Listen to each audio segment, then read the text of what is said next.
Hi everyone and welcome back to the S class. First of all, I would like to thank all of those who subscribe to the channel and welcome all the new ones. So, as the old ones might know, here we have the pill of knowledge and we will go and see what the topic of the day is. By the way, we have a nice new table here, which I like a lot.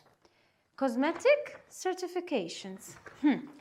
This one gives me a headache just reading it. Whilst in food, we have one standard in all European countries, and we know that certifications around the world may be equivalent. With cosmetics, we have a complete mess. Some companies had started independently to write out organic certifications for cosmetics, and the European Union has not yet found an agreement of what can go in a cosmetic. And this is because we cannot have it completely pure of chemicals or things that are extracted not so naturally every now and again. Therefore, every company now that takes care of organic certification kind of has their own. Most of the certifying companies have some standards which are the same amongst them. So usually organic cosmetics do not contain silicone, parabens, PEGs, petrolates and other synthetic substances. Most of them also don't contain SLS and SLES, as they are not environmentally friendly and they are not friendly to us and to our skin either. Companies have developed so many different types of certifications and levels of standards that now it is impossible to say that all organic products, organic cosmetics share the same qualities. I have some items that I can show you. Let me remove this. Here I have a toothpaste and you can see the logo on the side of the certifying company. ICEA, which is the one that you see over here, has a standard that, in my opinion, is pretty good and that guarantees that most of the harmful chemicals are not contained. Obviously, you always, as I said, need to keep track of what the certifying companies are doing and how many types of certification in order to understand what the certification actually means. Then we have an organic rice starch. And here we have the certification which says Cosmos Organic. Now this is, according to me, the certification now available, which is the strictest and that gives the most details about what is going exactly inside the cosmetics. Let me explain a bit about Cosmos because I know some of the founders and I was explained very thoroughly how it works.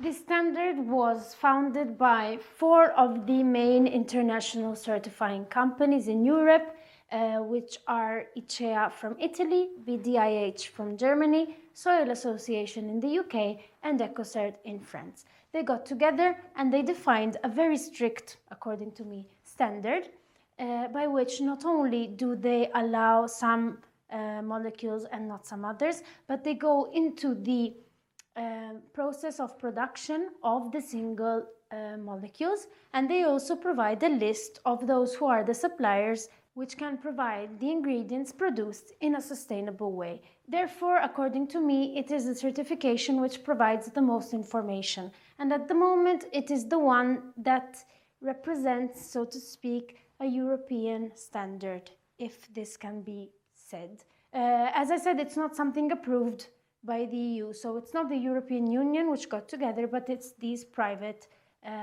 associations. What you can do is go read the standards of Cosmos and you will see what their standards are. They have developed 2, one is Cosmos Natural and one is Cosmos Organic. One of the requirements that they have is, if you want a product certified, they don't only ask you to have a certain percentage of organic ingredients, but they also ask that where the ingredient can be found organic, you have to use it organic. They go and see if you did your very best to find the organic ingredient to put inside the product.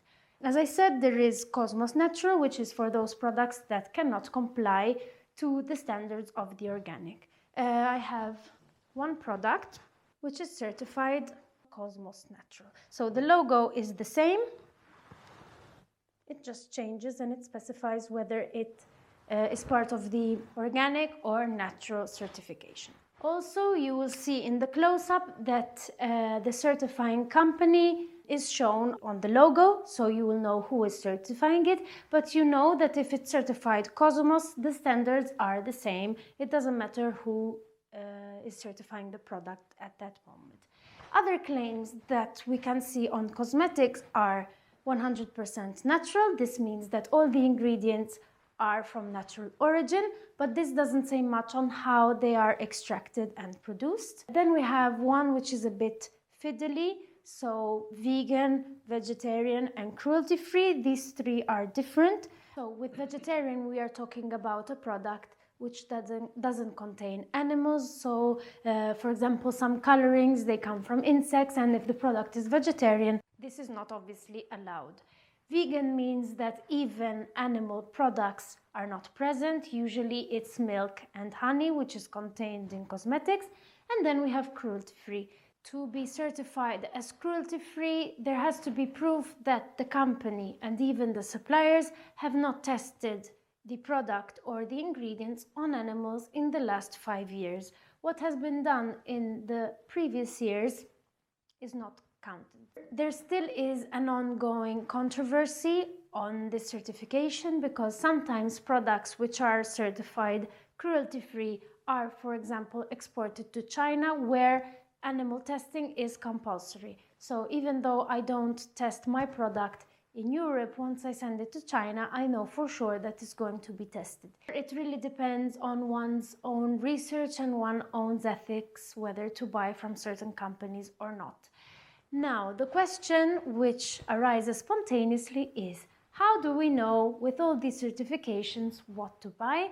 Personally, I can give you this advice, and it is the advice that I give to all my clients to make more informed decisions, because I always like people to challenge what I say and to go read and find their own information. So when you have a list of ingredients in a cosmetic, you will have the ingredients listed in terms of quantity. So the first ingredient is the one of which there is the most quantity inside the product. And then we go and we decrease according to the position of the ingredient in the ingredient list.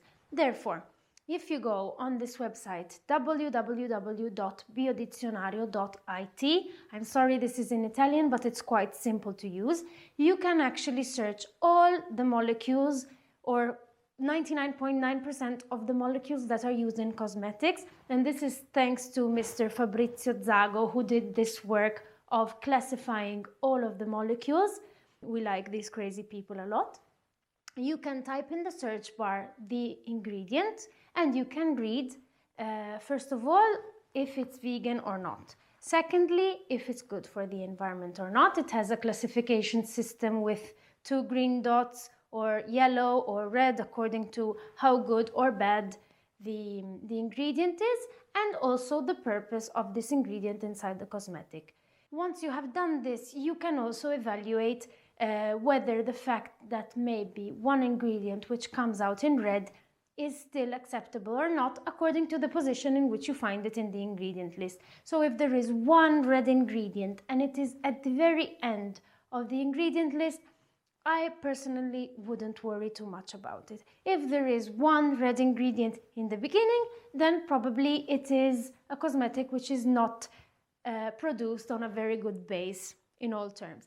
Therefore, this is the suggestion that I can give you to be independent consumers. You will see that by time you will start recognizing and remembering the molecules on your own, and this is then very useful when you go out shopping for cosmetics. If you have doubts, usually on the websites of the producers, you have the ingredient list. It's not so hard to find.